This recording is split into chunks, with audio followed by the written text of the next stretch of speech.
ఇచ్చంపల్లి కడితే మన మేడిగడ్డ ఇవన్నీ కుంగిపోతాయి, అది మునిగిపోతాయి అని చెప్పేసి మనం గతంలో ఒకసారి ఇప్పుడు 95 మీటర్ల ఎత్తున మేడిగడ్డ కట్టాలని సిడబ్ల్యూసి ఎప్పుడో చెప్పింది. అయితే నేను కేసీఆర్ గారిని అడిగిన, ఇప్పుడు మళ్ళీ మీరు మేడిగడ్డ అంటున్నారు, మేడిగడ్డ బదులు మనం ఇచ్చంపల్లి కడితే నీళ్లు మనకు వస్తాయి కదా, ఇది ఎప్పుడో అందులో ఉన్నది కదా పచ్చావతి ట్రిబ్యునల్. అంటే నువ్వు ప్రకాష్ మళ్ళొకసారి చదువు, ఆయన చాలా షార్ప్ అన్నట్టు, నేను మర్చిపోయినా కానీ ఆయన గుర్తు చేశాడు. పచ్చావతి ట్రిబ్యునల్ మళ్ళొకసారి చదువు, ఇది ఎప్పుడైనా కట్టుకోవచ్చు మనం, ఇది కట్టడం వల్ల మనకు సమస్య ఉన్నది. ఏంటంటే విద్యుత్ శక్తిలో ఎక్కువ విద్యుత్ శక్తి దాని నుంచి వచ్చేది మనము ఛత్తీస్గఢ్కి ఇవ్వాలి, మధ్యప్రదేశ్కి ఇవ్వాలని అలా రాశారు. రాష్ట్రం విభజన కాకముందు ఛత్తీస్గఢ్కి ఇవ్వాలి. రెండవది వాటర్ పోలవరానికి రిలీజ్ చేయాలి. మనకేమవుతుందా అంతే. అదే మనం మేడిగడ్డ దగ్గర కట్టుకుంటే మనం ఎవరికి ఏమి ఇవ్వాల్సిన అవసరం లేదు కదా, అది అట్లా ఉంటుంది. ఎప్పుడైనా కట్టుకుందాం అవసరమైతే. అయితే మేడిగడ్డ ఎప్పుడైతే కట్టిందో 100 మీటర్ల ఎత్తున కట్టారు, కానీ దాని రివర్ బెడ్ ఎంత ఉంటుంది, చాలా తక్కువ ఉంటుంది. అయితే ఆ రివర్ బెడ్ ఇవాళ ఇచ్చంపల్లి +95లో కట్టినా కూడా మునిగిపోతుంది. కానీ ఇప్పుడు ఇచ్చంపల్లి మీద ఎక్కువ మాట్లాడుతున్నది వెదిర శ్రీరామ్. ఎందుకంటే ఆయనకు వాస్తవంగా నీళ్ళ గురించి ఏం తెలియదు, ఆయన అమెరికాలో ఉండేవాడు. వాళ్ళ తండ్రి వెంకరెడ్డి గారని మేము టీఆర్ఎస్ పెట్టినప్పుడు వైస్ ప్రెసిడెంట్ పార్టీలో, ఆ వైస్ ప్రెసిడెంట్ గారు ఏం చేశారంటే, ఆయన ఎలక్ట్రిసిటీ ఇంజనీర్ వాస్తవంగా, వెదిర వెంకటరెడ్డి మంచి వ్యక్తే. కానీ ఆయన ఏం చేశాడు, నీళ్ళ గురించి కొద్దిగా స్టడీ చేసి ఆయన ఒక బుక్ రాశాడు గోదావరి జిల్లాల గురించి, కృష్ణా గోదావరి జిల్లాల మీద.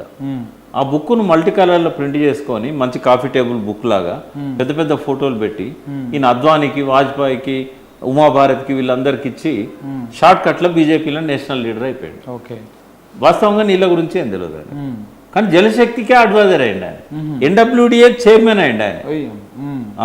నీకు కూడా తెలుసు కదా శంకర్, తెలంగాణ విషయంలో కానీ కాళేశ్వరం విషయంలో కానీ ఎవ్వరు మాట్లాడినా, నా సొంత తమ్ముడు మాట్లాడి, ఈ ప్రయోజనాలకు వ్యతిరేకంగా కేసీఆర్ మాట్లాడి నేను చీల్చెండాడితే ఎవరిని వదిలిపెట్టా. నాకు మంచి మిత్రుడు, కానీ ఆయన చేసిన ఈ వెధవ పని వల్ల మాటలు లేకుండా అయిపోయినాయి మాకు. ఈ ఫ్రెండ్షిప్ కంటే కూడా ప్రాంత ప్రయోజనాలు నాకు ముఖ్యం 100%.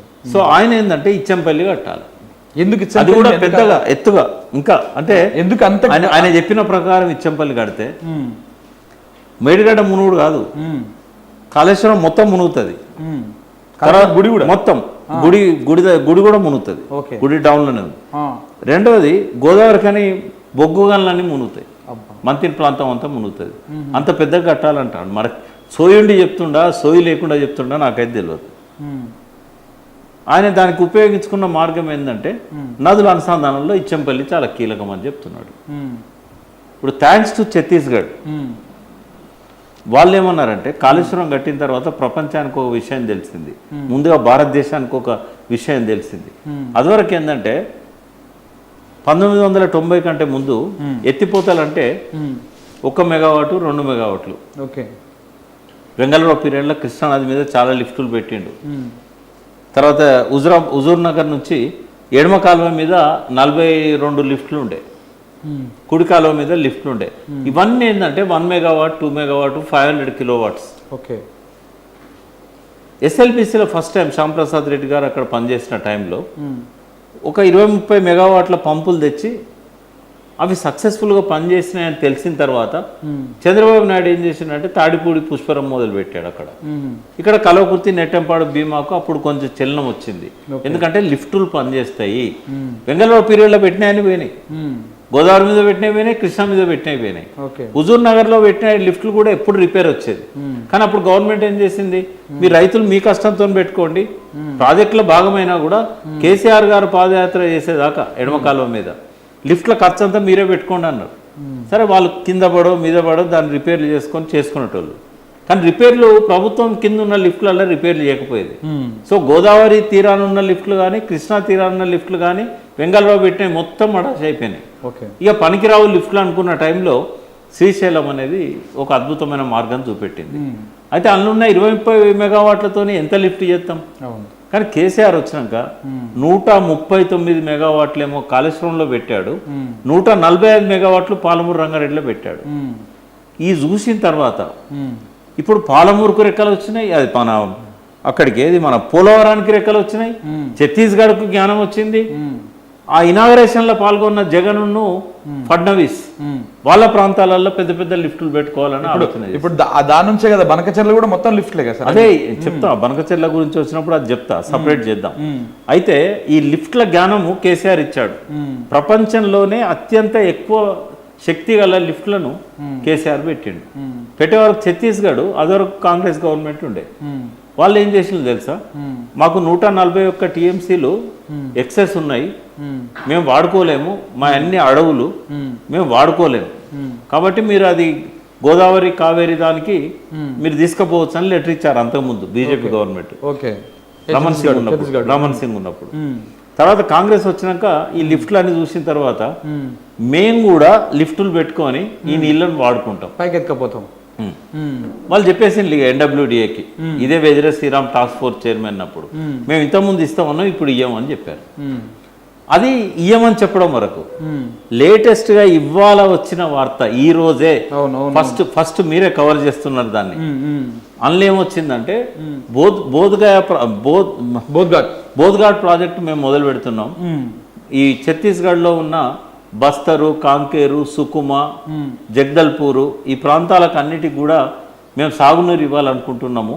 3.5 లక్షల హెక్టార్స్ అంటే దాదాపు 9 లక్షల ఎకరాల పైన ఈ మొత్తం సాగులోకి తీసుకొస్తాం. తర్వాత ఫిషరీస్ వాళ్ళు మెన్షన్ చేశారు ఇన్ని వేల టన్నులు అని చెప్పి. ఇంత చేపల ఉత్పత్తి కోసం మేము ఈ ప్రాజెక్ట్ నీళ్ళని వాడుకుంటాం. అంటే ఏంటంటే చాలా చెరువులలో నింపుకుంటారు, కొత్త చెరువులు తవ్వుకుంటారు, రిజర్వాయర్లు తవ్వుకుంటారు. అంటే దానికి వాళ్ళు అడుగుతున్న నీళ్లు 300 టీఎంసీలు. దానిలో నుంచి ఒక 125 మెగావాట్ల పవర్ కూడా మేము తీసుకుంటామని చెప్పారు. అయితే పవర్ కోసం రిలీజ్ చేసిన నీళ్ళన్నీ కూడా ఇంద్రావతికి వస్తాయని నమ్మకం లేదు. ఎందుకంటే మళ్ళీ కింద మళ్ళీ బ్యారేజీలు కట్టుకోవచ్చు మనం కట్టుకున్నట్టు. వాళ్ళకి ఆ భూభాగం ఉంది, ఇంకా చాలా ఉంటుంది, 200 కిలోమీటర్లు ఉంటుంది, దాదాపు 100 కిలోమీటర్లు ఉంటుంది ఆ ప్రాజెక్ట్ తర్వాత కూడా. మరి అందులోకెళ్ళి నీళ్ళు రాకపోతే వాళ్ళు 300 టీఎంసీలు అనుకుంటారు కదా, వాళ్ళకి అందుబాటులో ఉన్న నీళ్ళు 141 టీఎంసీలే. కనీసం వాళ్ళు 300 వాడుకోకపోయినా 141 టీఎంసీ అయితే వాడుకుంటారు కదా. ఇక మరి ఎక్కడి నుంచి వస్తాయి గోదావరిలో నీళ్లు? తర్వాత ప్రాణహిత దగ్గర 280 టీఎంసీలు అందుబాటులో ఉన్నాయన్నారు. మనం 3వ టీఎంసీకి కూడా పర్మిషన్ అడుగుతున్నాం. ఎందుకంటే గోదావరిలో పంపకాలు జరగలే. తెలంగాణ కిన్నని, ఆంధ్ర కిన్నని, ఛత్తీస్గఢ్ కిన్నని 7 రాష్ట్రాలనే తెలుసా గోదావరి మీద. రైట్ ఫ్రమ్ ఎక్కడి నుంచి మహారాష్ట్ర, కర్ణాటకలో మంజీరా వస్తుంది, మహారాష్ట్ర, కర్ణాటక, మధ్యప్రదేశ్లో వార్దా, వేణుగంగా మధ్యప్రదేశ్ నుంచి వస్తాయి 3.